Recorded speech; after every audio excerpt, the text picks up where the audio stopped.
Le Padre Pio est la 6e plaie. Chers amis fidèles du Padre Pio, bonjour, mon nom est Jean Boyard et vous assistez au programme sur les pas du Padre Pio.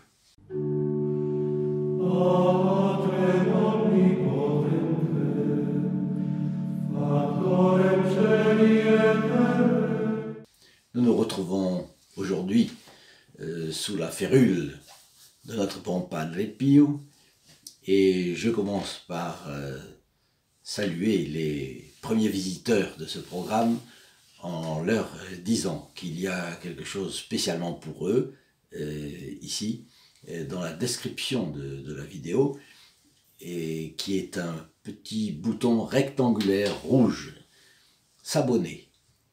Veuillez cliquer sur ce bouton, une clochette apparaît, actionnez la clochette et ainsi vous recevrez les dernières actualisations de notre programme.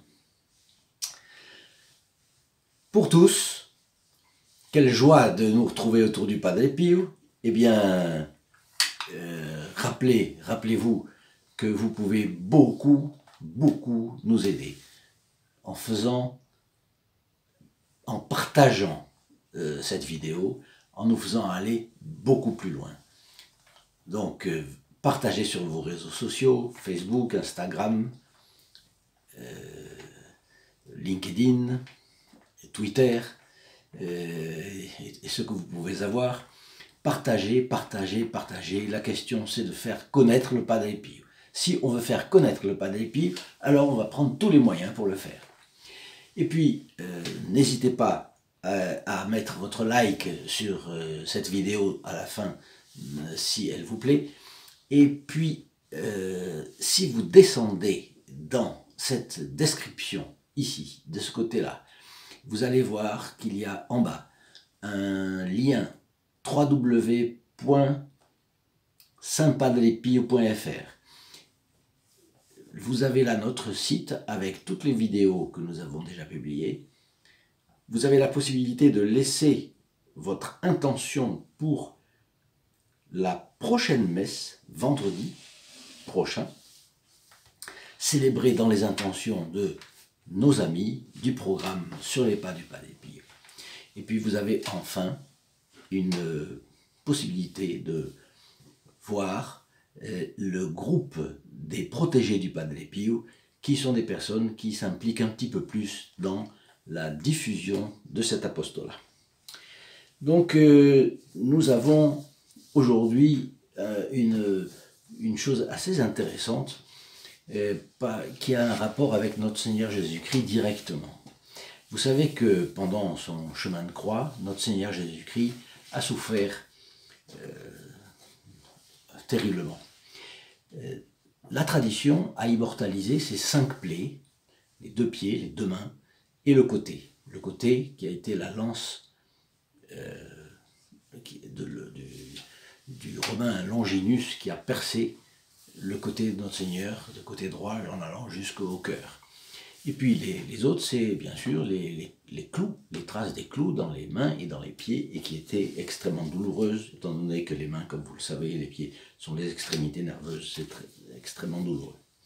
Alors, ces plaies représentent le sommet de l'amour de Jésus-Christ pour nous, au point de ne refuser aucun sacrifice, aucune espèce de sacrifice pour permettre notre salut. Comme dit saint Paul dans sa première lettre aux Corinthiens, j'ai noté chapitre 1, verset 23, pour ceux qui veulent s'y reporter.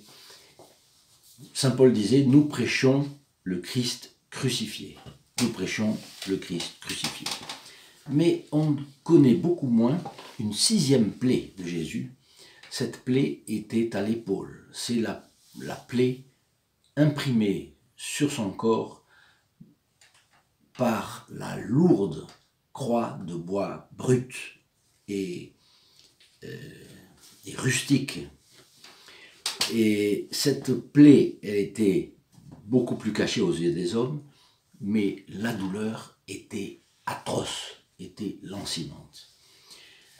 Et c'est que l'épaule de notre Seigneur qui portait ce bois, justement, a été complètement déchirée jusqu'à ce que on voit, parce que en fait on voyait les os de notre Seigneur Jésus-Christ. Et en particulier celui de l'épaule, n'est-ce pas? Les os étaient à nu. Vous vous rappelez sûrement que plusieurs spécialistes du Saint-Suaire de Turin,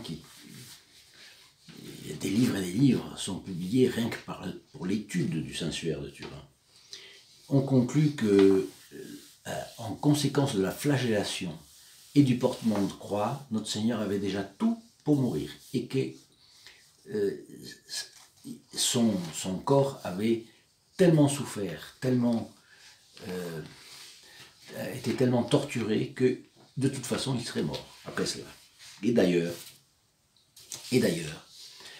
quand vous voyez notre Seigneur est pendu sur la croix, crucifié, et les soldats romains viennent et brisent les jambes des autres crucifiés avec lui, le bon larron, le mauvais larron, parce qu'il n'était pas mort, qu'il fallait se dépêcher avant le sabbat, eh bien, notre Seigneur Jésus-Christ, ils n'y ont pas brisé les jambes parce qu'ils savaient qu'il était mort. On voyait qu'il était mort. Donc, c'est là que le Romain a envoyé un coup de lance qui a percé le cœur de notre Seigneur, dont il est sorti du sang et de l'eau, et qui est, vous le savez, le symbole de la naissance de l'Église. Il a versé tout son sang, et après le sang, il y avait de l'eau, il y avait de la lymphe, c'est la seule chose qu'il avait, et il l'a versé et là, et créé l'Église. Bon. Alors, on peut en déduire ce qu'a été la douleur de notre Seigneur Jésus-Christ au long de son calvaire. D'ailleurs, c'est une question que je vous pose, et je vous demande de bien vouloir me laisser des commentaires sur la description de cette vidéo. Là en bas, vous avez la possibilité de laisser des commentaires. Est-ce que vous ne trouvez pas que de nos jours, on parle extrêmement peu des plaies de notre Seigneur Jésus-Christ? On parle de la résurrection, de la joie, et on ne parle pas des souffrances. C'est un peu gênant de parler des souffrances, de la douleur. On n'aime jamais entendre parler quelqu'un de ses douleurs, n'est-ce pas? Mais, ces douleurs, elles ont existé et elles existent. Je répète toujours que notre Seigneur Jésus-Christ a dit lui-même, et au Padre Pio, il n'y a pas de passé, il n'y a pas de présent pour Dieu. Dieu est hors du temps. Et donc, pour Dieu, c'est un éternel présent. Donc nous devons nous rappeler des mystères joyeux, des mystères douloureux et des mystères glorieux. Et vous voyez que les mystères douloureux ont le cœur, ont le centre, sont au centre du rosaire. Bien. Donc, des douleurs similaires se sont produites sur les saints stigmatisés, c'est connu, c'est bien connu cela. Et voyons quelques détails sur la 6e plaie du Padre Pio. À la différence de ce que nous savons pour les 5 premières plaies, puisqu'il y a des témoignages de cela, il n'y a pas de témoignages, très peu de témoignages, quasiment pas, sur la 6e plaie du Padre Pio. Et pourtant, nous en avons. Nous avons déjà quelque chose que notre Seigneur Jésus-Christ a révélé un jour à Saint Bernard, le grand Saint Bernard, grand, austère et sublime, n'est-ce pas, le grand Saint Bourguignon, c'est lui qui a participé tellement aux croisades en rédigeant les règles de l'ordre des Templiers à l'époque de son démarrage, c'est-à-dire l'époque dorée des Templiers. Notre Seigneur Jésus-Christ disait à Saint Bernard, pendant que je portais ma croix sur le chemin du calvaire, j'ai eu sur mon épaule une blessure terrible qui a été la plus douloureuse de toutes et qui est méconnue des hommes.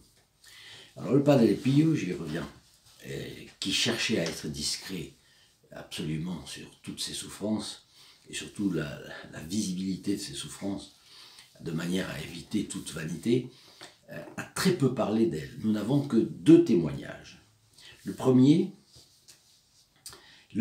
date de sa rencontre avec le père Karol Wojtyła, qui serait plus tard Jean-Paul II, comme vous savez. Et donc Jean-Paul II n'était même pas évêque à ce moment-là. Et au cours de leur entretien, le père Wojtyła a demandé au Padre Pio laquelle de ses blessures lui faisait le plus de mal, le plus mal.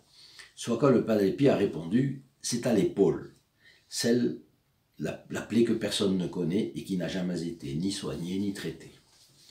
Ceci est tiré de l'ouvrage « Il Papa il Frate », le pape et le frère. Le frère, c'était bien sûr le Padre Pio de Pietrelcina. L'auteur en est Stefano Campanella. Et le deuxième témoignage, c'est celui du frère Modestino, Modestino Fucci. Et cela nous est transmis par quelqu'un qui s'appelle Frank Rega, et qui est un Américain, tertiaire, donc du tiers ordre des franciscains, et qui a écrit en 2008, c'est-à-dire 40 ans après la mort du Padre Pio, un article dans la revue des frères capucins, The Voice of Padre Pio. Voilà ce qu'il dit. Un jour, le Padre Pio confia au frère Modestino Fucci que ses douleurs les plus vives lui venaient quand il devait changer sa chemise de laine, celle qu'il portait sous l'habit de capucin. Le frère Modestine pensa normalement, bien sûr, qu'il s'agissait de la plaie au côté. Mais le 4 mai 1971, donc 3 ans après la mort du Padre Pio, le frère Modestine a été désigné par son supérieur pour faire l'inventaire de tout ce qui se trouvait dans la cellule du Padre Pio et de tous les documents qui lui appartenaient et se trouvaient dans ses archives. Et ce jour-là, il a découvert qu'une de ses chemises de laine avait des caillots de sang à la hauteur de l'épaule droite. Et c'était plein de caillots. Le soir, le frère Modestine, dans sa prière, demanda au Padre Pio de l'éclairer sur ce que signifiaient ces taches de sang un peu en auréole, comme ça, au niveau de l'épaule. Et il demanda au Padre Pio, parce qu'il s'en doutait, de lui donner un signe s'il avait réellement eu la plaie de l'épaule de Jésus. Et puis il s'est endormi. À 1h du matin, il s'est réveillé sous le coup d'une formidable douleur à l'épaule, comme s'il avait été transpercé par un coup de couteau qui serait allé de l'épaule jusqu'à la clavicule. Il a témoigné qu'il en serait mort si la douleur avait duré, mais elle est partie aussi vite qu'elle était arrivée. Mais aussitôt après, il était réveillé, il n'allait pas se rendormir si facilement. La pièce s'est remplie de l'arôme d'un parfum céleste de fleurs, signe de la présence du Padre Pio. Et il a entendu comme une voix qui lui disait « c'est ce que j'ai souffert ». Donc, nous avons là un témoignage qui n'est pas suspect de la fabulation. Il vient de la revue officielle des franciscains, des franciscains pour les États-Unis. C'est écrit par quelqu'un qui est tertiaire de l'ordre franciscain. Et, pardon, The Voice of the Padre Pio est la revue des Capucins pour les États-Unis, et écrit par un homme qui est tertiaire de l'ordre franciscain. Et cela montre une chose, c'est qu'il y a des douleurs non seulement lancinantes, non seulement atroces, mais absolument terribles, dilacérantes, eh bien ces douleurs, le Padre Pio en avait hérité. Il avait eu ce trésor du bon Dieu d'avoir une capacité de souffrance énorme que le frère Modestine était loin d'avoir, puisqu'il en serait mort. Le Padre Pio a souffert ces stigmates pendant 50 ans. Nous ne sommes pas capables, bien entendu, de souffrir cela. Et ce que nous pouvons faire, par contre, c'est faire connaître le Padre Pio. Et faire connaître cet ensemble très complexe chez un homme qui nous semble sorti tout droit du Moyen-Âge, une époque où on croyait au miracle. Mais là, le Padre Pio nous force à y croire, au miracle. Donc, nous pouvons faire connaître la vie du Padre Pio, son œuvre qui a été une œuvre spécialement transmise par son exemple en confession, en prière et dans sa messe, puisqu'il se consacrait à ces trois choses, mais avec tellement de conversions et de miracles qu'on en reste ahuri. Le Padre Pio a été déclaré par les papes qui l'ont béatifié et canonisé, par Jean-Paul II, etc., comme étant le modèle du prêtre au XXIe siècle. Donc, nous avons là un modèle de prêtre à une époque où, justement, certainement, les prêtres ont besoin de modèles. Et nous avons avec notre ordinateur et quelques clics la possibilité de faire cela en grand et même, je dirais, en très grand. Voulez-vous nous accompagner sur ce chemin? Nous irons. Nous irons jusqu'au bout. Évidemment, ça prendra plus ou moins de temps et ça dépend de vous. C'est donc dans vos mains. Je vous demande donc de bien vouloir mettre votre like à cette vidéo, de cliquer sur le carré abonné, d'actionner la clochette qui s'ensuit, de partager et encore partager nos vidéos, d'aller enfin sur le site www.saintpadrepio.fr. Dans le bas de cette description de la vidéo que maintenant vous connaissez parce que je vous en parle à chaque fois, vous pouvez là, d'un côté, laisser vos intentions de messe pour la messe du prochain vendredi, qui sera célébrée donc dans vos intentions.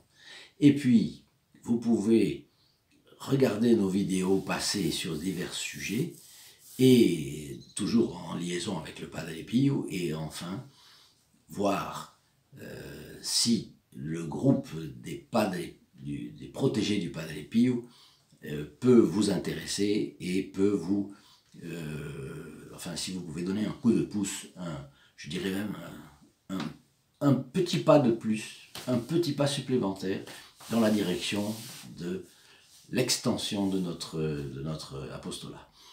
Je vous souhaite une bonne journée, une bonne semaine et je vous dis à très bientôt, toujours sous la protection du Padre Pio. Au revoir.